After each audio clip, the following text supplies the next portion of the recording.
Characteristic of much secularizing anti-Mormon participation on the web is a corrosive cynicism that, in my experience, will erode anything with which it comes in contact. It's not so much a reasoned intellectual stance as an attitude or even perhaps a personality type. Those afflicted with such cynicism are like the dwarfs in the last book of C.S. Lewis's Chronicles of Narnia, who are, as Aslan expresses it, so afraid of being taken in that they cannot be taken out. Such people claim to know the price of everything and everyone, but they seem to recognize the value of nothing. But the problem may well be in the cynic rather than the object of his scorn. No man, as the French saying goes, is a hero to his valet. Why? The German philosopher G.W.F. Hegel is surely right when he responds, "This is not because the hero is no hero, but because the valet is a valet." A more interesting form of secular anti-Mormonism springs out of, or at least is related to, elite European secularism generally. Some years ago, with time on my hands following the close of an academic gathering in Graz, Austria, I spent the better part of a day looking through the city's bookstores. The dollar being weak, prices being high, and my luggage being cramped, I did much more looking and browsing than buying, which is rare for me in bookstores.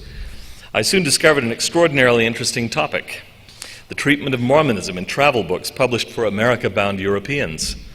Since then, I've enjoyed many similar books in French and Italian bookstores as well as across Germanic Europe. Almost uniformly, the tone is one of astonishment, subtly expressed, or often quite open, at the stupidity and gullibility of Latter-day Saints. Additionally, Mormon history and doctrine are plainly deemed too patently absurd to justify much effort at accuracy. But Mormons represent merely an opportunity for a more general European attitude to focus on a particularly ludicrous target. In a recent book attempting to explain the American mind to bemused German speakers, Professor Hans-Dieter Gelfert observes that to Europeans, American religiosity must necessarily seem naive, if not primitive. Here in Germany, educated people are assisted above all by enlightened theologians. He uses the word Aufgeklärte, which is the same part of the same word that is used for the Enlightenment in European history.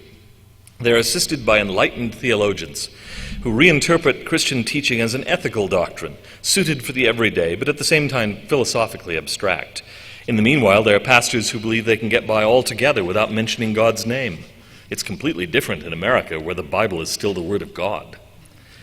According to Phil Zuckerman of Pitzer College, rates of agnosticism or atheism in Scandinavia, the Czech Republic, and France reach levels higher than 50%.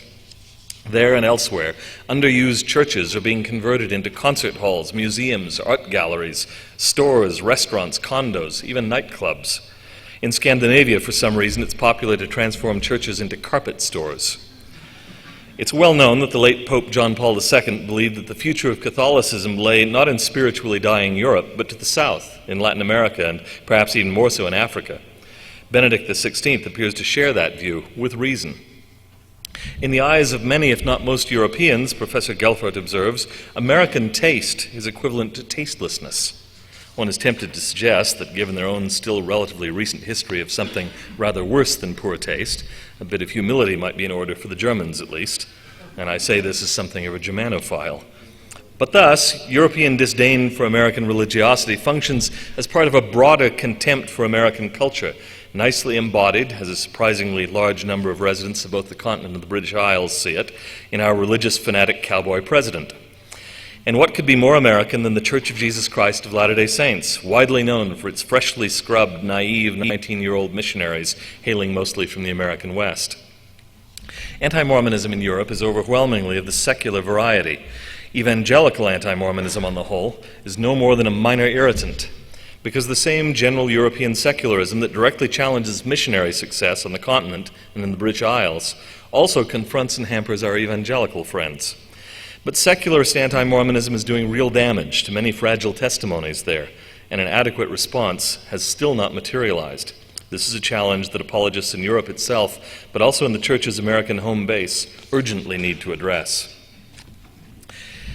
The eminent German-American sociologist of religion Peter Berger once famously observed that if India was the most religious of nations, and Sweden the most secular, the United States appeared to be a nation of Indians ruled by Swedes. For the gap between ordinary Americans and the American elite on religious matters is vast, and perhaps growing. At least since the famous study by Stanley Rothman and Robert Lichter of attitudes among elite journalists, it has been clear, and the finding has been replicated in several studies since, that the chattering classes, as they've been termed, are far to the left of the American mainstream in terms of social attitudes, political preferences, and religious beliefs. Congregated for the most part along the two coasts, notably in New York and Los Angeles. Elite journalists, screenwriters, producers, and directors are isolated, liberated perhaps, from much of the rest of America, flyover country. Its ways are strange, foreign, and threatening to them.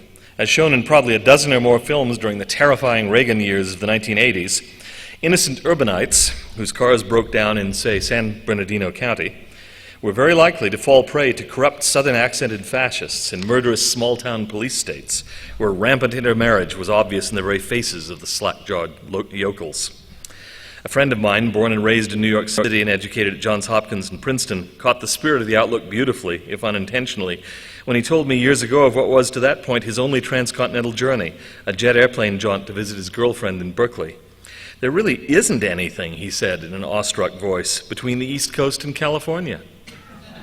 No, I said, Chris, just Atlanta and Minneapolis and Denver and Chicago and the whole rest of the United States. I thought immediately of those maps that show the United States as seen from New York, a rather detailed image of Manhattan with the Great Plains stretching out featurelessly behind until the Golden Gate Bridge finally appears to break the monotony.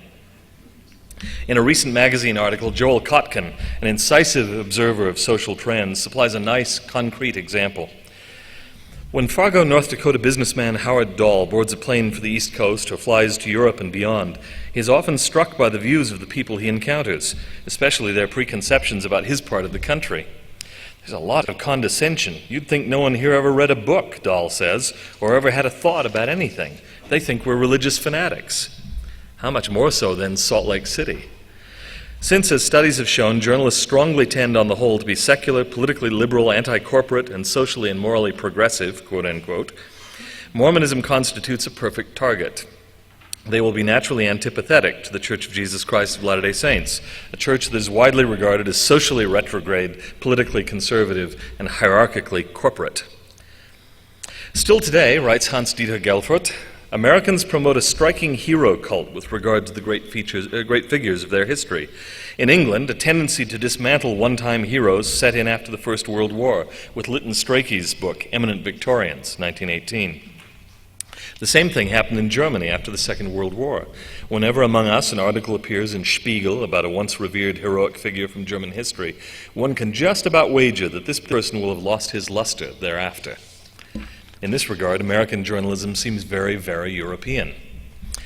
Since the days of Woodward and Bernstein and Watergate, it has tended to be adversarial, very often operating on the presumption of a guilty cover-up. What could be a more inviting target for contemporary journalists than a corporate church with a highly controversial, very visible and widely documented history, and wielding considerable economic power that claims to be led by living prophets and apostles, its heroes and valets all over again? The prominent Pennsylvania state historian of religion, Philip Jenkins, commenting on secularism among political and social liberals, notes, quote, a rich vein of bilious anti-clericalism, that class-based contempt that imagines every pastor as Elmer Gantry, every believer as a budding recruit for the Christian Taliban, and every Catholic as a mind-manacled helot of a pederastic priesthood. This tendency reached its apex at the party's 1992 convention, at which liberal pro-labor Pennsylvania Governor Bob Casey was excluded from the rostrum because of his opposition to abortion, while feminists handed out badges on the convention floor caricaturing Casey in papal robes. Amusingly, every element of the attitude toward mainstream Christianity mentioned by Jenkins, down to the very language, can be paralleled, indeed finds almost daily parallels, on my laboratory message board with regard to Mormonism. But this attitude isn't confined merely to the fever swamps of web bigotry.